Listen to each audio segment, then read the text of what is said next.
Can kıymetli dostlarımız, Çerkes soykırımının 152. yılında Kefkes sahilinde buluştuk. Büyük bir acı, büyük bir kıyım yaşayan bizler var olma mücadelesi içindeyiz. Ve biz varız ve buradayız. Değerli konuklar, şimdi huzurlarınızda Kafkas Dernekler Federasyonu Genel Başkanı Yaşar Aslankaya'yı davet ediyorum.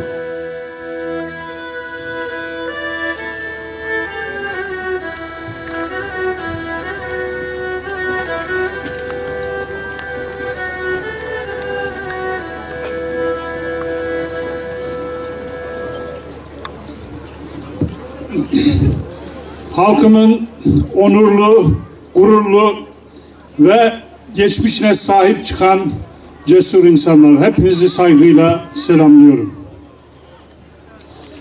Değerli dernek başkanları ve yöneticileri, sevgili Abazalar, Adigeler, Çeçenler, Osetler ve yürekli dostlar, bir yoklama yapalım mı? Abazalar, burada. Adigeler, burada. Çeçenler, burada. Osetler, burada.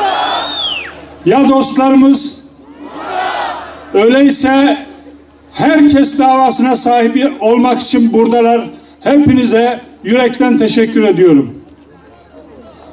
Kafkas Dernekleri Federasyonu tarafından her yıl düzenlenen 21 Mayıs Çerkes soykırım ve sürgününü anma etkinliğine hepiniz hoş geldiniz.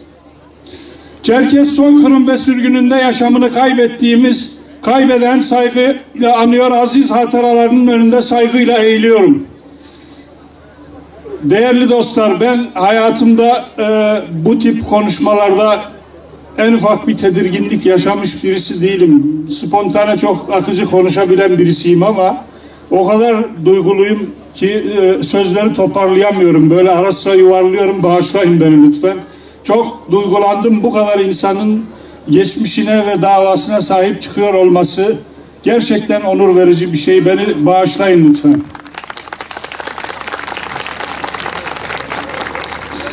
Bilindiği üzere 21 Mayıs 2016 Çarlık Rusyası'nın kolonyalist politikaları ve stratejik hedefleri doğrultusunda halkımıza uyguladığı soykırım ve sürgünün 152. yıl dönümüdür. Dünyanın dört bir yanına dağılan halkımızın evlatları atalarının yaşadığı acıları ve ana yurtlarını hiçbir zaman unutmadılar, unutturmayacaklar. Bugün burada Çarlık Rusyası ordularına karşı 101 yıl direnen atalarımızın tüm dünyayı hayran bırakan mücadele azmini gururla ve saygıyla anmak için toplandık. Bugün burada el ele, omuz omuza ulusal varoluş mücadelemizdeki kararlılığımızı tüm dünyaya göstermek üzere toplandık. Bu ulusal bilinç ve dayanışma ruhuyla aramızda olan herkese şükranlarımı sunarım. Hepimiz biliyoruz ki bugün kendi vatanımızdan 20 milyonluk bir halk olarak değil de farklı ülkelerin vatandaşı olarak yaşıyorsak ve sadece 6 milyon, 7 milyon gibi sayılarla kaldıysak bunun sorumlusu uğradığımız soykırım ve sürgündür. Bugün bizler vatanını sevmekten ve korumaktan başka derdi olmayan atalarımızın maruz kaldığı acıları hem de vatanımızdan farklı topraklarda yad ediyorsak bunun birinci derecede sorumlusu Çarlık Rusyası'dır. Yine bugün ben bu konuşmayı ana dilimde değil de sonradan öğrendiğim bir dilde yapmak zorunda kaldıysam bunun da en büyük sorumlusu üzerinde yaşadığımız toprakların yöneticileridir. Bu topraklara ayak basmayı başaran atalarımız dağınık iskan politikası nedeniyle birbirlerinden koparıldılar. Bu dağıtılmışlığın üstüne gelen inkar ve asimilasyon politikaları nedeniyle dilimizi, kültürümüzü, kimliğimizi koruyamaz hale geldik. Uzun yıllar anavatan ve diaspora birbirine ulaşamadı. 90'lı yıllarda Sovyetlerin yıkılmasıyla başlayan süreçte birbirine kavuşan anavatan ve diaspora örgütlerimiz ulusal sorunumuzun ve taleplerimizin gündeme girmesi için yoğun çaba gösterdiler. Anavatan cumhuriyetlerimizin parlamentoları 1992'de başlayarak farklı tarihlerde yaşananları soykırım olarak tanımladılar. Devamında halkımızın yaşadığı tarihsel acıların telafisi için Rusya Federasyonu'na gerekli başvurularda bulundular. Türkiye'de ise federasyonumuzun öncülüğü kurumlarımızın girişimiyle 1989 yılında başlayan 21 anma etkinlikleri programları olmuştur. Çerkes soykırım ve sürgününü hem toplumumuzun hem de ülkenin gündeminde yerinin alması sağlanmıştır. Buradan hepinizin huzurunda tekrar çağrıda bulunuyorum. Muhataplarımız Rusya ve Türkiye ulusal sorunlarımızın varlığını koşulsuz kabul etmelidirler. Ve devamında Rusya, Türkiye yönetimleriyle anavatan ve diaspora temsilcilerinin katılımıyla halkımızın maruz kaldığı trajedinin tarihsel boyutları ve günümüze yansımaları uluslararası görüşmelerde ele alınmalıdır. Bu görüşmeler sonrasında Rus İmparatorluğu'nun mirasçısı olan Rusya Federasyonu yönetimi kendi tarihiyle yüzleşerek Çerkes soykırım ve sürgününü tanımalı ve halkımızdan özür dilemelidir. Diasporada yaşayan halkımıza ana vatanına kayıtsız şartsız dönüş ve çifte vatandaşlık hakkı vermelidir.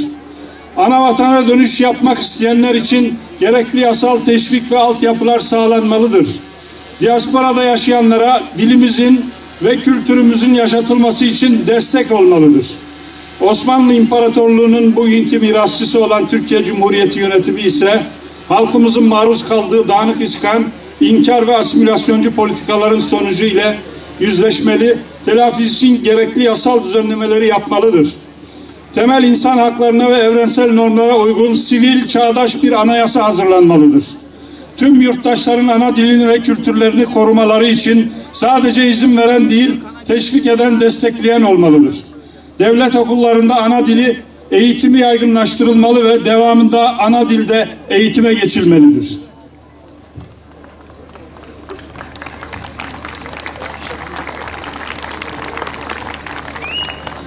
Ana dilimizde televizyon ve radyo yayınları yapılmalıdır. Abhazya ve Güney Ossetya tanınmalı ve direkt ulaşım sorunu giderilmelidir. Muhataplarımız Rusya ve Türkiye yönetimlerinin halkımızın bu taleplerine, sorunlarına yapıcı bir şekilde yaklaştığını söylememiz mümkün değildir. Dile getirdiğimiz talepler her iki ülke yönetimi sessizlik duvarına çarpmaktadır. Sovyet coğrafyasında 1990'da başlayan göreceli özgürlük ortamı maalesef 2000'li yıllardan sonra gerilemeye başlamıştır. Özellikle 2010 yılı Ocak ayında yürürlüğe giren Kuzey Kafkasya Federal Bölge Sistemi bölgedeki tüm dengeleri halkımızın aleyhine olacak şekilde değiştirmiştir. Türkiye'de ise son yıllarda hepimizi umutlandıran bazı gelişmeler olmuştur. Hükümet kendimizi ifade ve ana dili öğrenme gibi konularda önemli adımlar attı. Verdiğimiz mücadelenin etkisiyle artık siyasiler veya bazı örgütler Çerkes soykırım ve sürgününü kabul etmelidir demeye başladılar. Kişiler, partiler ve kurumlar halkımızın acılarını paylaşan mesajlar yayınlıyorlar. Ancak olumlu gelişmeler ne hikmetse son birkaç yılda adeta durma noktasına geldi. Türkiye hükümeti yetkilileri artık inkar, ret ve asimilasyon dönemi sona erdi veya ana dilin eğitimi için fırsat yarattık diyorlar. Ancak başka kelimelere şunu ima ediyorlar: bizden de bu kadar, bundan sonrasında başınızın çaresine bakın. Tüm bunların yanı sıra iki ülke arasında gerginliğe neden olan uçak krizi hali hazırdaki kazanımlarımıza da büyük ölçüde zarar vermiştir.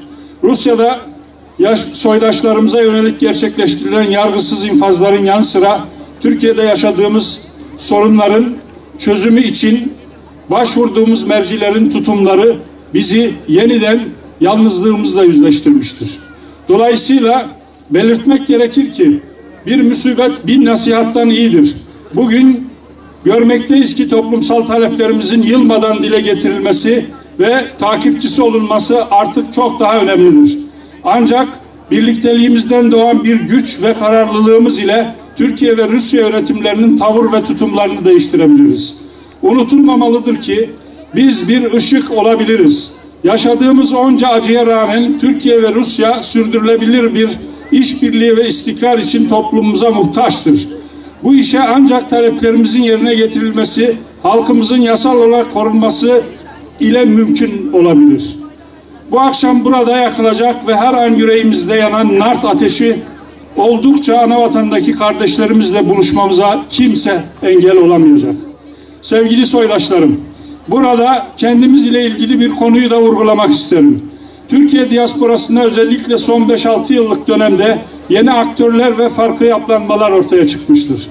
Aradan geçen zaman içinde tüm örgütlenmelerimizi arasında ciddi sorunların yaşandığına tanık oluyoruz.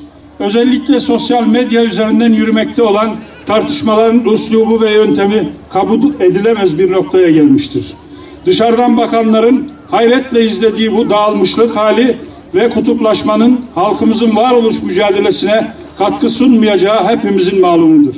Halkımızın sorunları için çalıştığını iddia eden tüm kişi ve kurumları itidalli davranmaya davet ediyorum. Federasyonumuz bazı kişisel ve kurumsal saldırılara cevapsız bırakması veya bazı tartışmalara müdahil olmayışı kimi çevrelerde acizlik olarak algılanıyor. Ancak bizim bazı konulardaki sükutumuz ikrardan değildir. Ortamın daha fazla gerilmesine araç olmamaktandır. Sayın dernek başkanları ve yöneticileri, geçen yıl Türkiye'nin hemen her yerinde özverili çabalarınızla bölgenizdeki 21 Mayıs anma etkinlikleri düzenlediniz. Toplumumuzda büyük farkındalık yaratan etkinliklerin bu yılda aynı kararlılıkla ve çok daha büyük katılımlarla yapılacağına inancım tamdır. Değerli büyüklerim, sevgili kardeşlerim, bizler bugün burada yüzyıllar süren bir savaşın kurbanlarının sürgünde torunları olarak buluştuk. Ancak biliyoruz ki anavatanda yaşayanlarımızla ve dünyanın 40 ülkesine savrulan kardeşlerimizle birlikte biz hala bir bütünüz. Biliyoruz ki bugünlerde hepimizin yüreğinde aynı acı, dudaklarımızda aynı titreme ve gözlerimizde aynı gözyaşı var. Biz yüzyıllardır yok edilemeyen yürekli bir halkız. Atalarımız bu topraklara gelirken sadece yaşanmış acıları değil, o eşsiz dilimizi, kültürümüzün yanı sıra saygı ve saygıya dayalı bir yaşam biçimini de getirdiler. Bu kıymetli mirası yaşayarak ve yaşatarak bugünlere gelmesini sağlayan herkese minnettarız. Bugün atalarımızın bu topraklara ayak bastığı ilk yerlerden biri olan bu mekanda geliniz atalarımızın eşsiz mirasını karşılıklı sevgi ve saygı içinde sonsuza dek yaşatalım. Hepinizi saygıyla selamlıyorum.